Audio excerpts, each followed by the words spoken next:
Dear viewers, Assalamu alaikum wa rahmatullahi wa barakatuhu. May the peace and blessings of Allah be upon you all.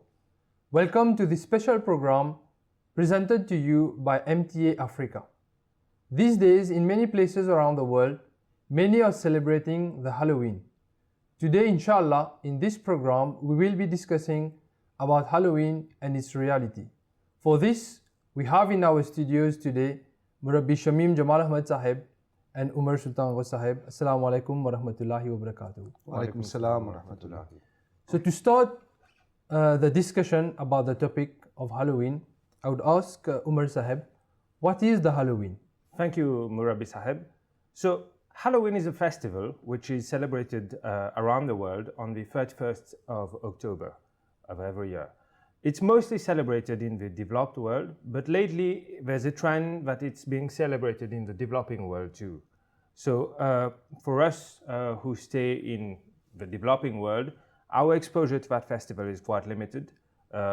We have the internet, of course, we'll watch on YouTube, we'll see movies, and what we'll see is that, this image of children going to doors at strangers' houses, knocking at them and then asking for candies. So we see children, wearing costumes and going around houses, and then there's this very popular image of, pumpkins everywhere. Okay, these images and these celebrations, let's say, apart from being present in some cultures, and today we can say in many cultures, many people around the world, it's very common and accessible now through the internet, the movies, and strangely, it's very popular in the cartoons nowadays. The images of small kids, small children, from small children to the eldest in every society now being celebrating this event called Halloween. In the costumes, like you mentioned, we see children going around asking for toffees, playing, and etc. So this is now quite popular in many countries, in many traditions, in many cultures around the world. And for African countries also, it's nowadays it's starting to be more and more popular in African countries.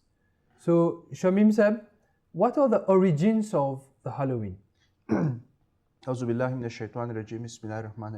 Noor Sahib, the Halloween, it has its origin in an ancient festival, Celtic festival, which was known as the Samhain. And this was celebrated on the eve of the New Year, the Celtic New Year. Normally they celebrate it on the 1st of November. So the eve of it, 31st of October, this was the festival of the Samhain. So at this time of the year, it is normally associated by those people with death, and it marks the end of summer, the beginning of darkness, and so on and so forth. So the Celts, they believe that on the eve on the final day of the year, the boundary between the living world, the world of the living, and the world of the dead, that boundary is blurred. So they believe that during the night of the Samhain, the ghosts of the dead people, they come to visit our world again. So normally, in the past, the Celts, they used to commemorate this event. And they used to do it by building huge sacrifice bonfires where people will burn crops and animals as sacrifices to the Celtic deities. And during the celebration, the Celts themselves, they will wear costumes, and those costumes normally will consist of animal heads, animal skins. And then afterwards, so this was in the past, then afterwards, approximately during the 9th century, Christianity began to spread into the Celtic lands. So, and gradually it merged with those local beliefs and local practices. So these rites were very specific to some kind of people, to some nations, let's say, and they had a very specific purpose for celebrating these events. Yes, as it is specifically an event, a festival being celebrated by the Celts in Scotland. So what happened actually? How did it become popular? It is through Christianity. So what happened actually is when the church entered those lands, so they wanted to designate a holiday to replace the Samhain, because as we've seen, the Samhain has its base, its foundation in idols. So the church wanted to do away with that. So they proposed the All Souls Day, which is celebrated on the 2nd of November. So it is a church-sanctioned holiday. So in an attempt to replace the Samhain. So basically what they did is they only changed the name. Right. So basically the All Souls Day, which is still being celebrated up to today by the church, it is celebrated with bonfires, parades, costumes, and people being disguised as saints and angels and devils. So the All Saints Day is also known as the All Hallows. The All Hallows. And the night before it is known as the All Hallows Eve. Right. So basically the All Hallows Eve became the Halloween. So in a nutshell, we see that Halloween, basically it started as a pagan festival of the Celts, and gradually through the action of the church, it became something much more popular.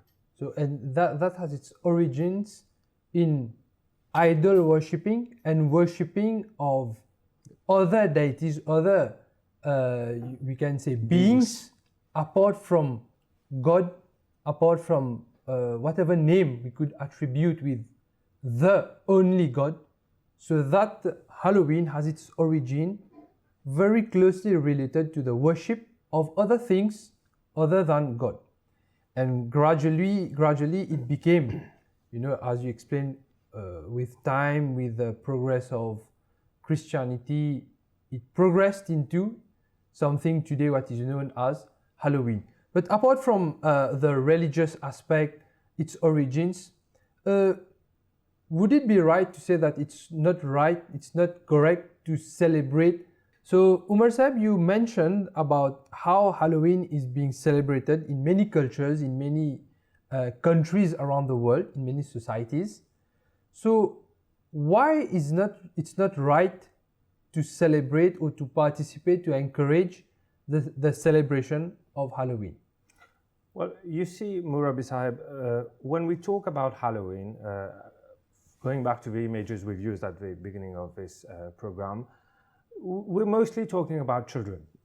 It's a children's festival. It's not a festival for adults, although adults will have their own version of that festival, obviously. But what you'll see on the streets is mostly children. So when you think in terms of the disadvantages of the festival, you have to think in terms of the short and long-term effects that kind of festival can have on children. Most people, unfortunately, not only for Halloween, but for any festival, I must say, they participate in celebrations without really understanding why they're doing it or what are the origins. So everyone is doing, if I'm not doing it, I'm the odd guy. Exactly. So you just want to follow and be in, and not be outside the group. So, and that is not necessarily a bad thing. Most people do that in a light-hearted spirit. But with so much attention nowadays on Halloween, as you said, it may be very tempting to join in, but then we may forget that these can have a very, very bad effect on children. Let's take an example. We said that children go to the doors of strangers, they'll knock, and then they'll ask for candies. Forget about Halloween. Let's take just about any other day of the year. Would we allow our children to do that? Obviously we wouldn't. It would be considered unsocial behavior, unruly. That would be considered a bad thing. So why an exception on that day? What are we really teaching our kids? So when you teach them that, there's an exception to every rule, that's the start of something which runs deeper. It starts with one exception, and then the child grows and says, maybe the circumstances are different today. Maybe I can do another exception. So where do you draw the limit then? That's the first real bad thing I can think of when we're talking about the bad effect of Halloween on children. So right from the root itself, in the education of the children, of the future generations, we are saying that right from the roots, we are teaching them that the bad thing, the exception to the rule is the right thing to start with. That there can be exceptions to the rule. And to add on that, Umar said, we've talked about parades and costumes, and sometimes the children, most of them, they wear masks. And studies have showed that those wearing masks, they tend to be more, daring in asking for candies. They tend to ask more candies than the others. Why? Because they hide behind the mask. So what are we teaching the children again? That we can hide from the consequences of our actions by hiding our identity. So by wearing a mask, you can do whatever you want. So if it is something which can be done on Halloween, then he's a child. So it can occur to him to do the same thing later, just and to be able to avoid the bad consequences of his or her action. So something that may look trivial, simple, but it can have a lasting effect, damaging effect on the psychology of the children. And today we find many parents, many elders present among us in the society today, and that's the question: where did we go wrong? That's the main question nowadays. Where did we go wrong? And we forget that right from the root, right from the beginning of the education, of the training of our children, this is where many times we go wrong about the ways we tend to ignore things that we think are petty or simple, but they are not. Something else that comes to mind is, hooliganism is something that is commonly, condemned everywhere. It's something it's wrong. But why is it that, during a night in the year, we allow our children to act like hooligans, to run around the streets without any control, to trespass, to enter on the private properties of people, to knock on their doors, to ask for something that's not theirs, and to threaten. There's this culture now, because there's sometimes disguised as witches and wizards. So they say that if you don't give me candies, I'm going to do this and I'm going to do that, and to cause trouble. So what are we actually teaching the children? So is it not right to say that the society is trying to teach these children how to be courageous with these acts? Well, you could also say that, yes, that to a certain extent, society is trying to make these children bold in a good way. But there are so many other ways you could do that.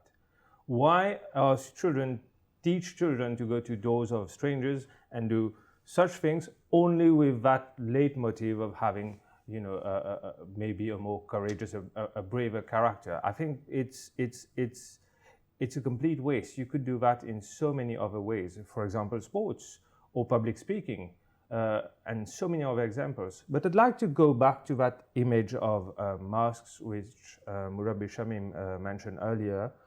So what's interesting in that very specific example is that at least at that stage of his life or her life, for that child rather, so what he learns is that I can wear a mask, I can wear a costume and hide.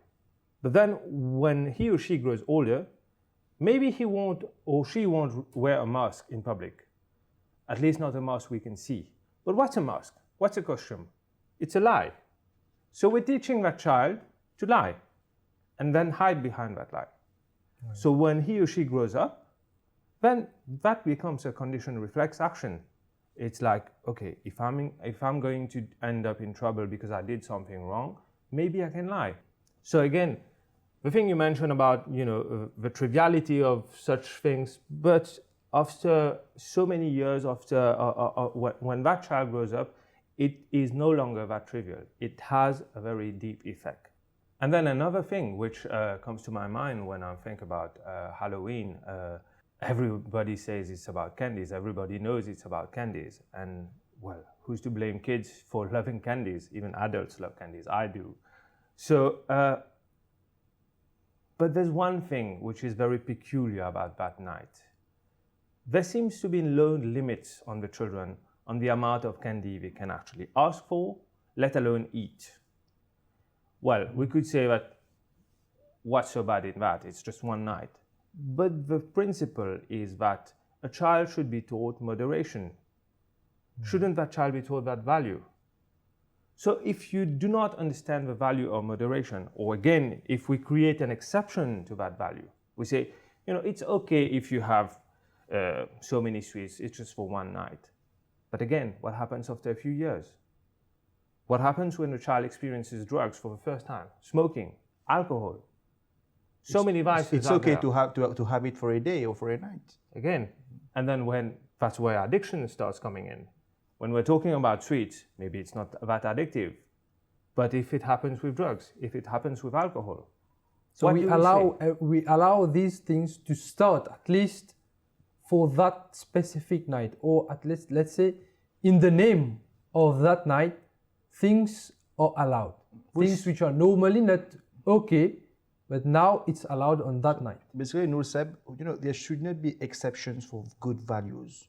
The good values we want to teach our children. We spoke about, having moderation, or not speaking the truth, not lying. So there should not be exceptions to them. Wastage, something that we all condemn on a daily, that we should not waste food, like the children starving.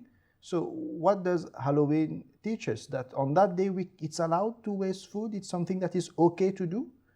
They say that about an estimated 10 million pumpkins are grown in the UK, and 95% of them are used on the day of Halloween just to make those lanterns, those hollow pumpkin lanterns, and most of them, they say that they don't even use the flesh inside.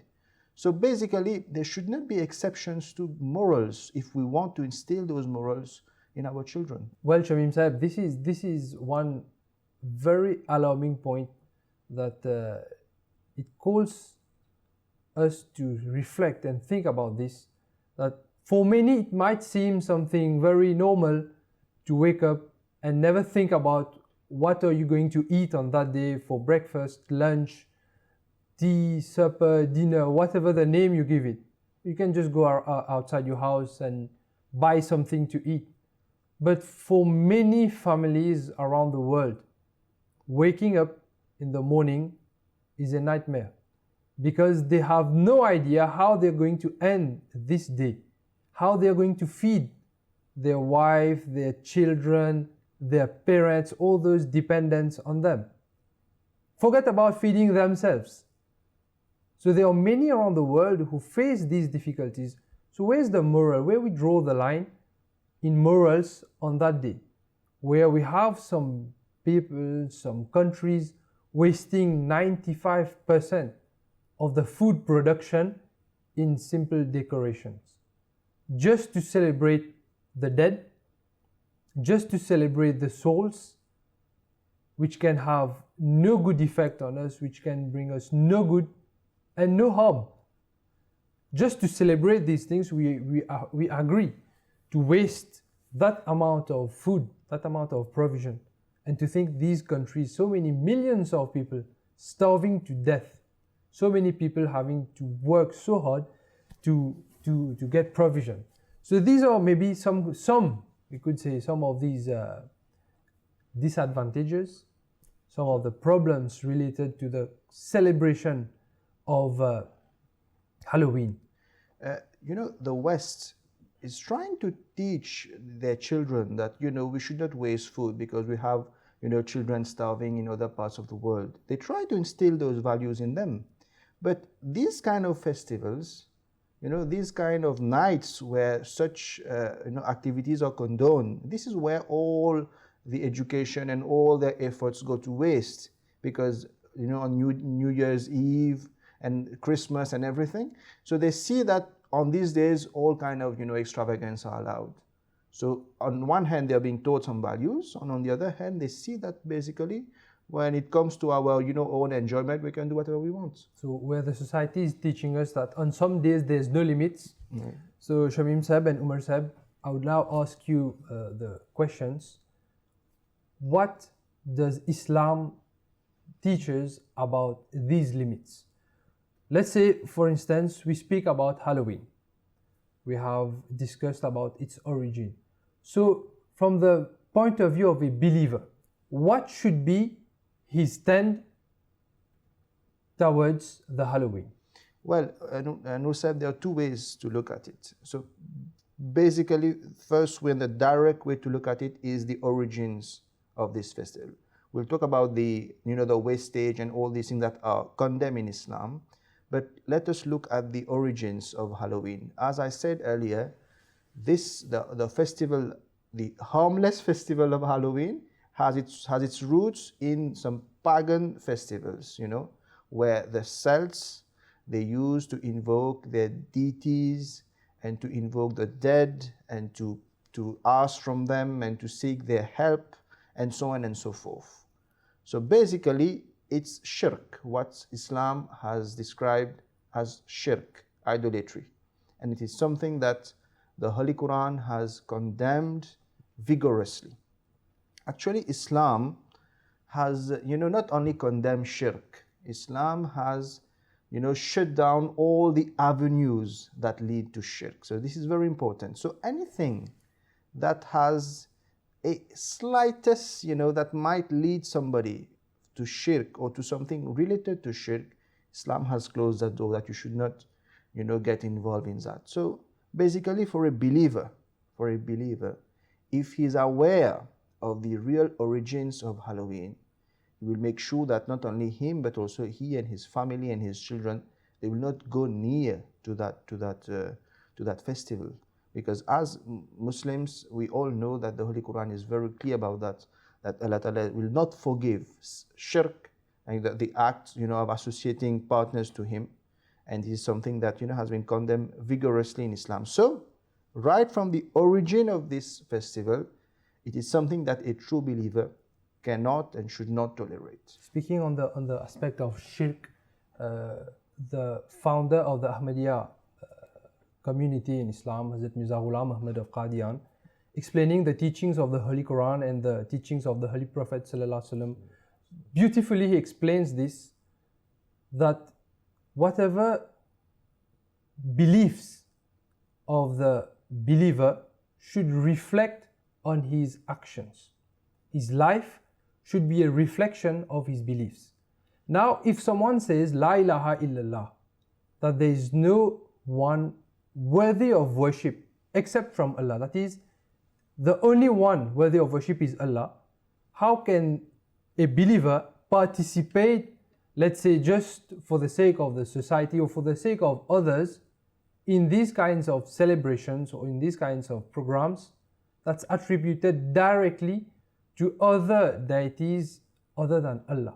So right from the beginning, Shamim Sahib, as you have mentioned, it's wrong for a believer to participate in this program or to organize this program. In the Holy Quran, Allah Ta'ala very clearly and emphatically says, La tushrik billah. Do not associate anyone, any partners or anything with Allah Ta'ala. And in many places, Allah Ta'ala will add other instructions and commandments with this.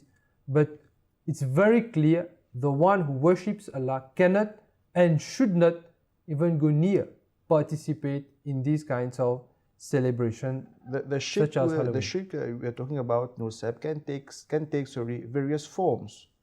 And one of the most common form of shirk is superstitions.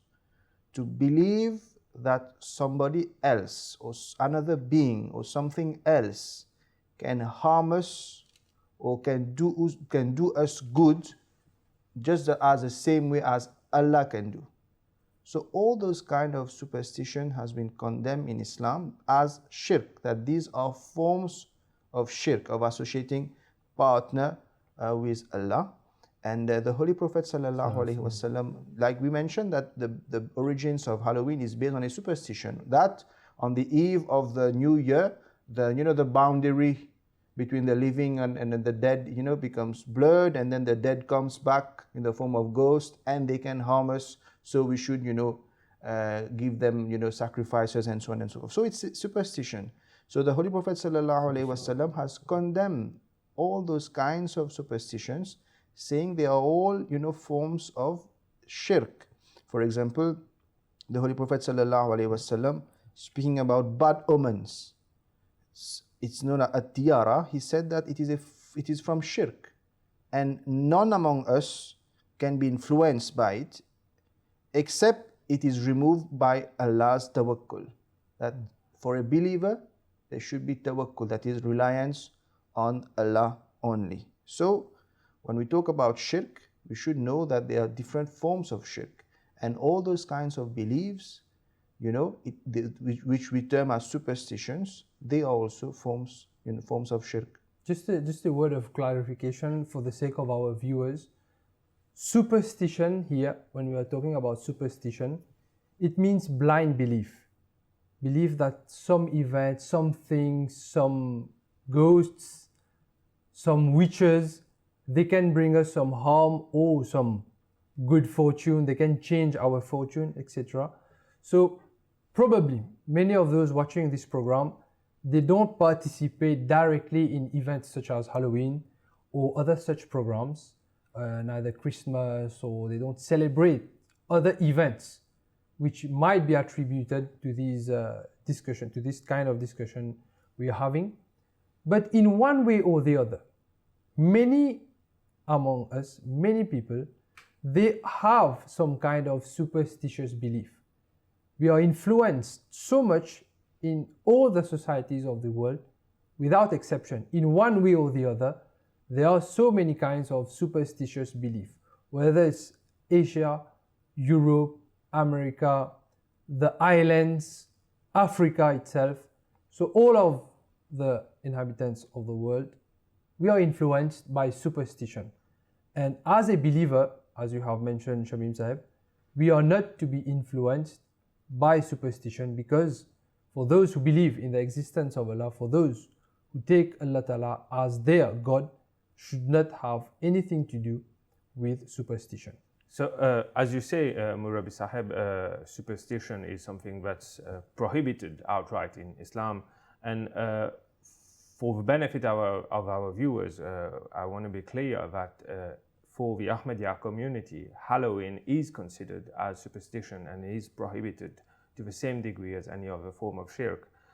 In that respect, I'd like to quote Hazrat Mirza Masroor Ahmad, may Allah be his helper, the fifth successor of the promised Messiah and currently the head of the Ahmadiyya Muslim community. Hazur spoke about Halloween and said that, and explained why one should refrain from celebrating that. Hazur says that the reality of Halloween entails the belief in the existence of witches, evil spirits, and satanic worship. Whilst people celebrate Halloween on the pretext of having fun, it is entirely wrong and dangerous to believe in things that are supernatural just for fun. Ahmadi children in particular should therefore avoid this. Even until recently, some villages would offer something to children, believing that it would save them from spirits. This also emboldens children to commit wrong acts for the sake of fun. For example, rude manners towards elders is becoming common. Movies also give wrong messages, and in particular when children are encouraged to watch them by adults. The result is that the society will only deteriorate. Hazur said, for us, the biggest matter is the bringing of dead spirits, as if equal to God, and thus committing shirk.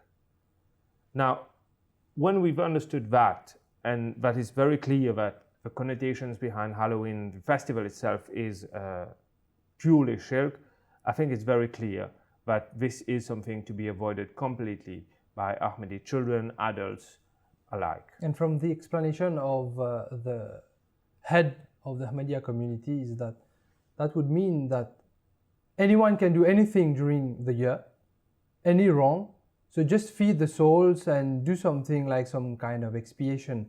Just feed the souls through these kids. So we give our kids as a means for these souls, etc. So all these things have no sense. It does not make sense for a rational mind that for the whole year you could do something which is wrong and just feed the soul, feed the witches, feed the dead, and it would have like some kind of expiation. So Merseb, the quote that you mentioned, it clearly says that Halloween is not for the believers. So after all these explanations about Halloween, superstition, and these customs so ever present in many societies around the world, one could say that it's not that common, popular in African countries or some other countries or regions around the world. But it should be noted that in some countries of Africa also, this tendency is on the increase. If it's not very popular or common, but it's on the increase. Its source is from the expats, from those people coming from outside Africa and bringing their culture with them and imposing on the African cultures or other cultures around the world. It doesn't mean that when we speak about Africa, it means only Africa and the other countries are not concerned. But the explanation that we have mentioned, it does concern the African continent, even the Asian continent.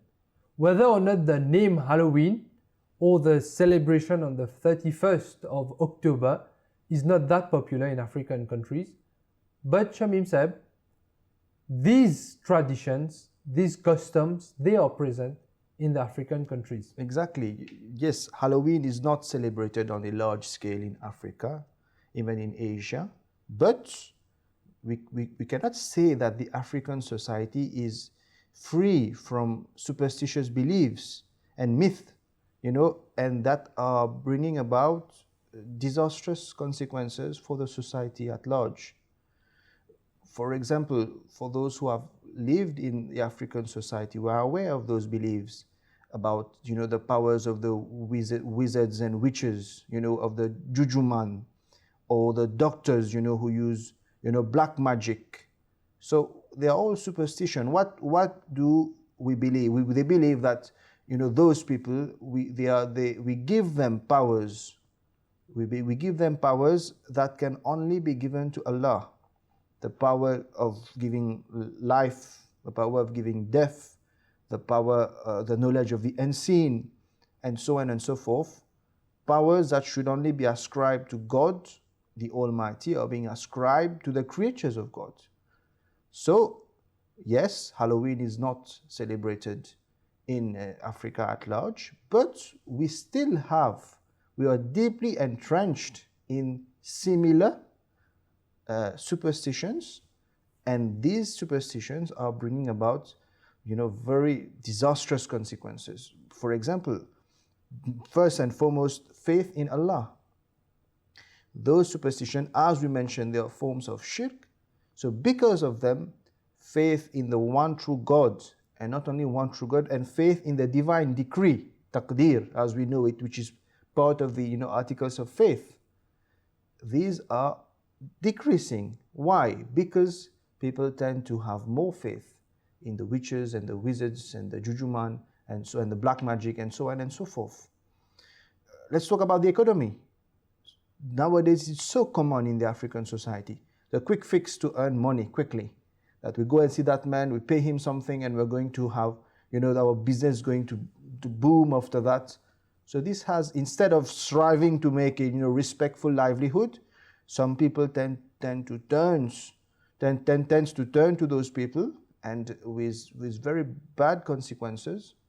And unfortunately, these days, those witches and wizards, they know that people have those superstitions, and they capitalize on that, and they extort money from them. So it's not wrong to say that this is the way some people try to keep the society at their own will, not to give the right education, just for them to make money out of uneducated people or some who are not well versed. Nowadays, it's just business. It's business. Let's talk about the health sectors. That's so unfortunate. And nowadays, we have so many poor people. Instead of turning towards, the hospitals and proven scientific cures and medicines, they go towards those, witches and wizards and jujuman, and they spend a lot of money and, to be freed from all kind of evil spirits. And basically they are sick, they should go to the hospital. And so all these, you see those, consequences, they are due to those superstitions. So yes, we don't celebrate Halloween on a large scale in Africa, but unfortunately we are still deeply entrenched in those superstitions. And it is through the right education that we can try to uplift the society and try to teach them the reality of things. Yeah, this is where Islam's teachings are so vital for the benefit, for the freedom of the society. Where Islam has condemned shirk in all its forms, Islam has also given the teachings for healthy society. When we spoke about the various harms of Halloween, for the health, for the morals, for the society, for the family, for the education of the children, for everything, Islam has given so many teachings for the betterment of each of these, we could say, issues.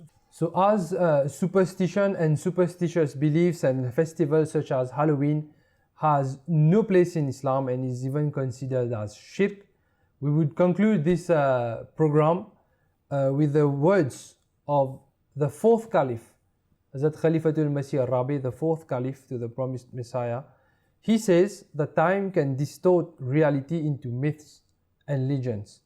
The influence of such legends only serves to distance men from the realities of life.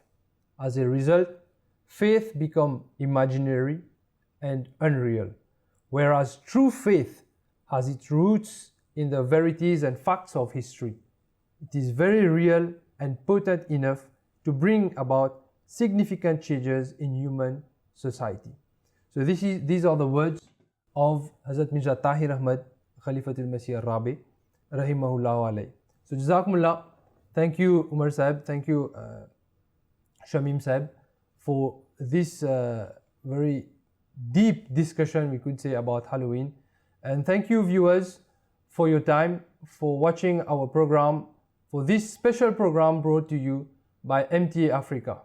Assalamu alaikum wa rahmatullahi wa barakatuhu.